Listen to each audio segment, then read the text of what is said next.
Ce sont tous des bijoux 19e en argent et or, avec un pavage de diamants de taille ancienne, perles fines et pierres précieuses ou fines.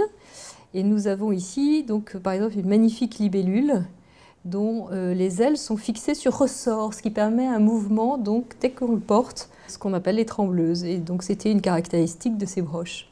Un collier bayadère avec des perles fines, un collier tour de cou en serpent tissé en or jaune et la tête est ornée de diamants de taille ancienne, rubis et perles fines. Tout ce qui est vintage évidemment revient, donc c'est les tendances 70. Ici nous avons un joli exemple et nous en avons aussi les boucles d'oreilles et la bague assorties de la maison Van Cleef et Arpels. Donc vous avez lapis lazuli, malachite, corail, diamant. Alors, nous avons ici un collier perles de culture, donc de la maison Cartier torsadé, plutôt années 80. Et ici, la maison Boucheron est représentée avec aussi tout un petit emmaillement, une souplesse dans la réalisation.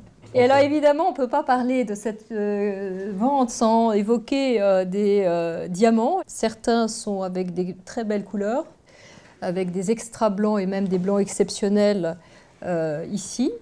Nous avons un des diamants qui est même d'origine probable de Golcongue. Nous avons ici des diamants jonquilles qui sont tous les deux purs 10 fois à la loupe. Et nous avons deux spécificités. Une bague ici, toi et moi, avec un diamant orange jaune.